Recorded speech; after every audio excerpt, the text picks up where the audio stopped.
Hello students, welcome again in my next video lecture. Today we are going to discuss about some numerical questions related to the NCERT textbook. Go on page number 100 of an NCERT textbook. There are some in-text questions. Now अब हम जो भी next video बनाने वाले हैं बच्चों उसमें हम क्वेश्चंस को सॉल्व करेंगे। आपके एनसीईआरटी के सारे क्वेश्चंस को मैं सॉल्व करने की कोशिश करूंगा, पर मैं आपकी भी हेल्प चाहता हूं कि आप कुछ क्वेश्चंस खुद भी करें। तो यहां से मैं स्टार्ट कर रहा हूं। आज पहला वीडियो लेक्चर है इसमें, जहां पे हम क्वेश्चंस को सॉल्व करना स्टार्ट करेंगे। तो आपके एनसीईआरटी बुक जिसके पास है अपने एनसीईआरटी बुक ओपन कर सकता है, पेज नंबर 100। जिसके पास नहीं है वो नेट से डाउनलोड भी कर सकता है। अगर आपको चाहिए तो मैं आपको लिंक भी प्रोवाइड कर दूंगा जहां से आप पीडीएफ डाउनलोड कर सकते हैं। ठीक है, तो क्वेश्चन नंबर 1 है आपका, क्वेश्चन पेज नंबर 100 पर। Question number 1 is that an object has moved through a distance. एक ऑब्जेक्ट है जो कुछ डिस्टेंस मूव कर रहा है, and can it have a zero displacement. Question is that an object has moved through a distance. Note down the question with me. Through a distance, can it has zero displacement? Question को जरा समझिए। Question में ये कह रहा है कि अगर एक ऑब्जेक्ट है वो कुछ डिस्टेंस मूव करता है तो क्या उसका डिस्प्लेसमेंट जीरो होगा? Think about it. इसमें आगे नेक्स्ट उसी क्वेश्चन का नेक्स्ट पार्ट है, आगे लिखेंगे if yes then support your answer with an example. अगर आपका आंसर यस में है तो इसको एक एग्जांपल देके जरा समझाइए कैसे होगा। तो अगर एक ऑब्जेक्ट कुछ डिस्टेंस मूव करता है उसका डिस्प्लेसमेंट जीरो होगा, तो हाँ डेफिनेटली होगा। सपोज कर लेते हैं कि ये एक ए पॉइंट है जहां से ऑब्जेक्ट ने चलना स्टार्ट किया। ऑब्जेक्ट ऐसे गया, ऐसे जाने के बाद वो कुछ डिस्टेंस इधर आ गया, उसके बाद कुछ डिस्टेंस इधर आ गया, उसके बाद वापस से अपने ए पॉइंट पर आ गया। ठीक है, ऑब्जेक्ट ने चलना यहां से शुरू किया था, ऐसे मूव करके गया, यहां गया, फिर इस डायरेक्शन में आया, फिर इस डायरेक्शन में आया, उसके बाद वो ए डिस्टेंस पर आ गया, वापस ए पॉइंट पर आ गया। व्हिच मींस दैट ऑब्जेक्ट ने मोशन किया और कुछ डिस्टेंस कवर किया, बट डिस्प्लेसमेंट क्या है बच्चों? डिस्प्लेसमेंट क्या हो गया? जीरो। क्यों डिस्प्लेसमेंट जीरो हो गया? क्योंकि डिस्प्लेसमेंट की डेफिनेशन आपको याद है, it is the shortest path between the initial and the final position of the object. तो जहां से इनिशियल पोजीशन भी ए पॉइंट है, यहां से मोशन करने के बाद यहां तक आया तो फाइनल पोजीशन भी यही पॉइंट है। इनिशियल पोजीशन और फाइनल पॉइंट की पोजीशन के बीच में कितना डिस्टेंस है? तो जीरो डिस्टेंस है। तो डिस्प्लेसमेंट बच्चों कितना हो गया? Zero. Note down the answer. Yes, an object can have zero displacement even when it moved through a distance. Even when it moves through a distance, because when the final position of the object coincides with the initial position,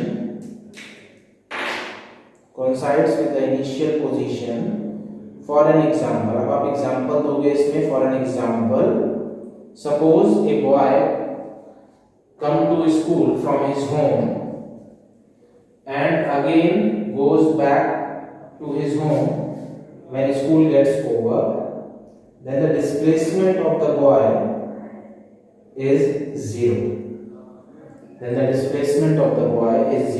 मेरा कहने का मतलब ये है कि displacement zero तब होगा जब आप एक पॉइंट से स्टार्ट करोगे, इनिशियल पॉइंट से स्टार्ट करोगे और फाइनल पॉइंट आप एंड करोगे, दोनों पॉइंट्स एक ही जगह पर होने चाहिए।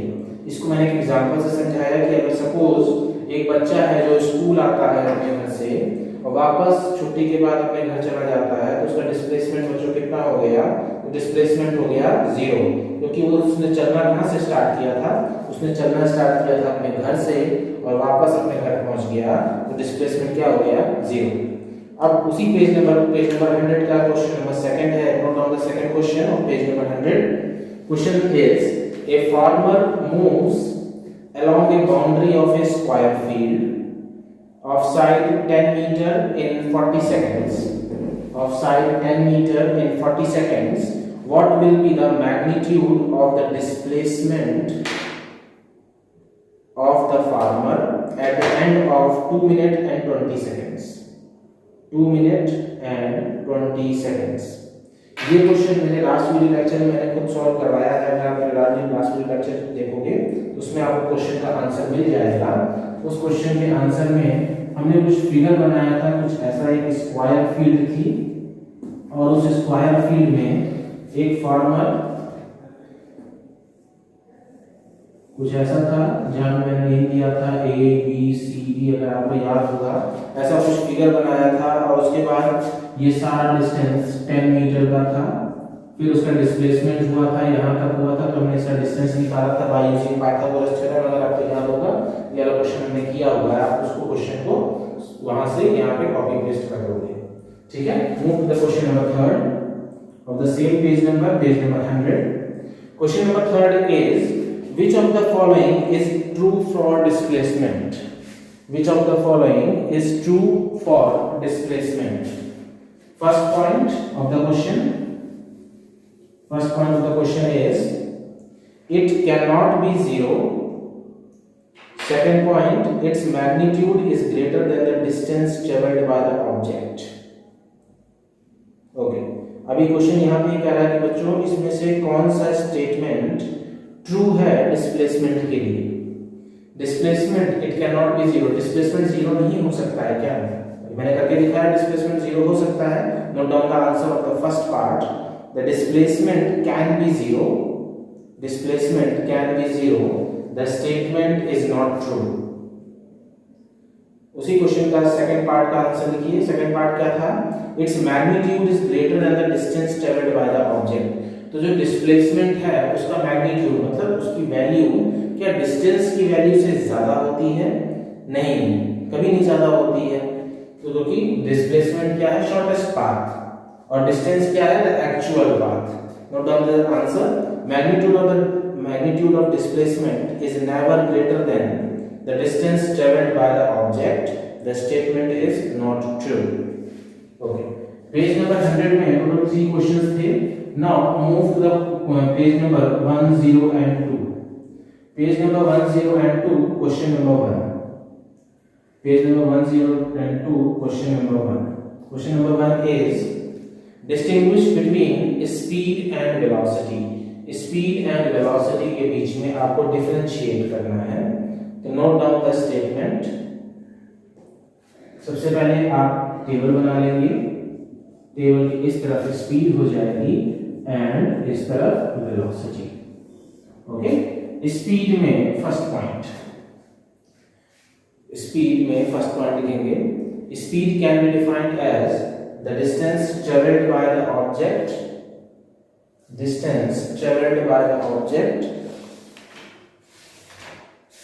पर unit time.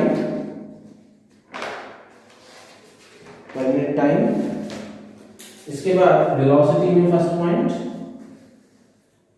the velocity of the object can be defined as distance traveled by the object per unit time in a given direction,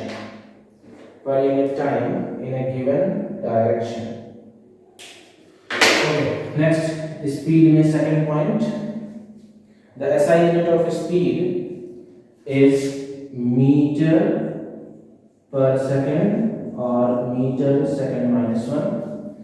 velocity में second point, SI unit of velocity is metre per second और metre second minus 1।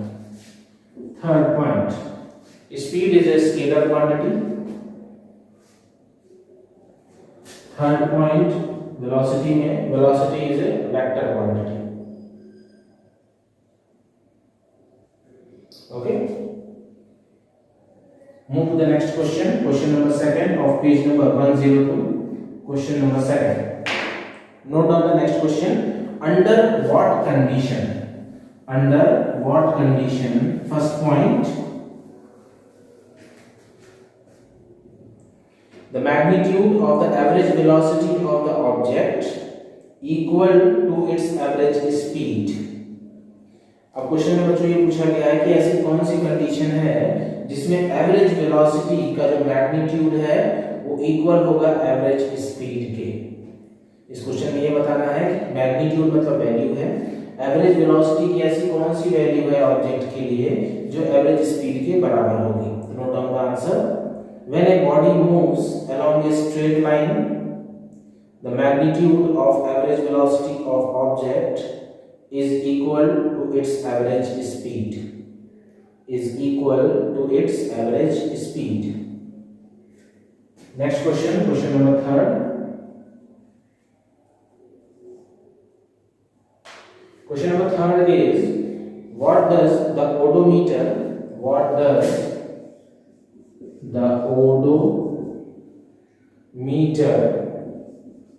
of an automobile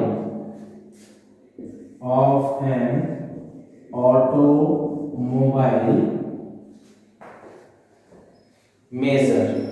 जो odometer होता है automobile में वो क्या चीज major करता है।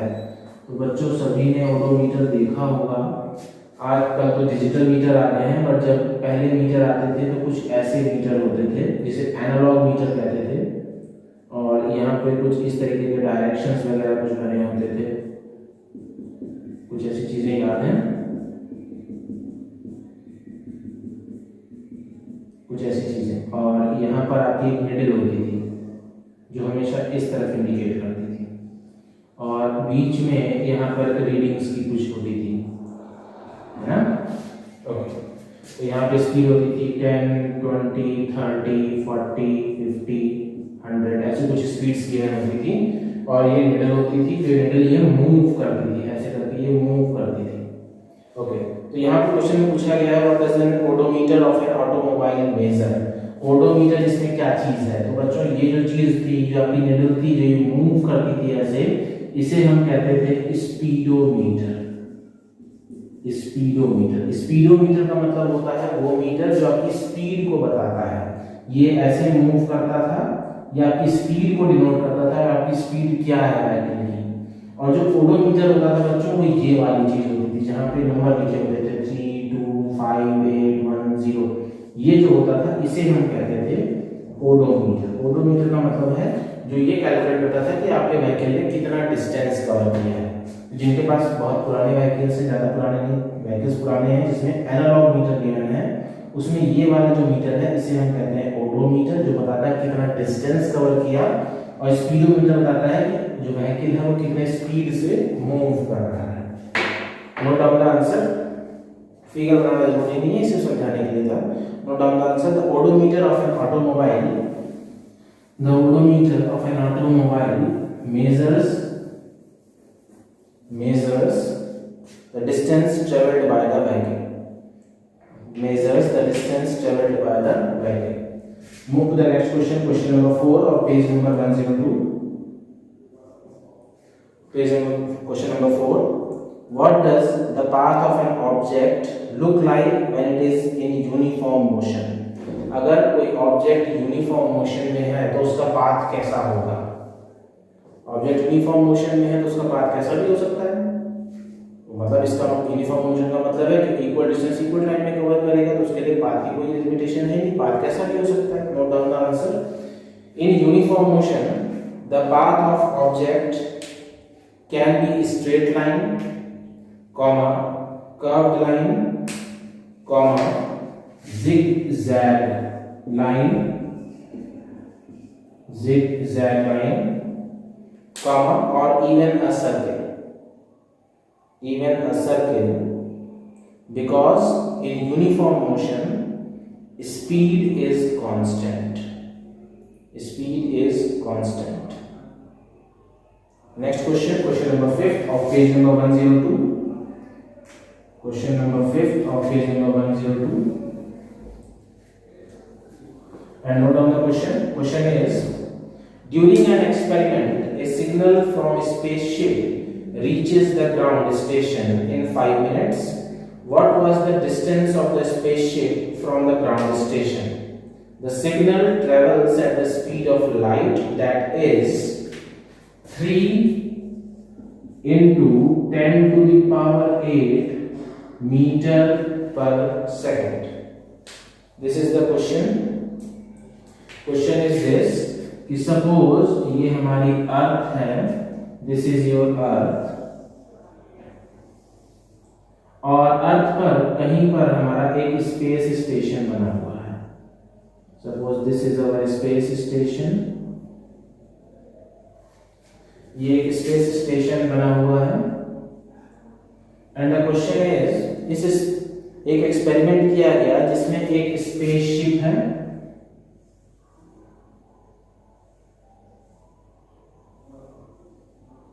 एक स्पेसशिप है जो स्पेस से हमारे अर्थ के ग्राउंड स्टेशन तक एक सिग्नल भेजती है। ठीक है, एक एक्सपेरिमेंट किया गया था कि एक signal from spaceship reaches the ground station in 5 minutes.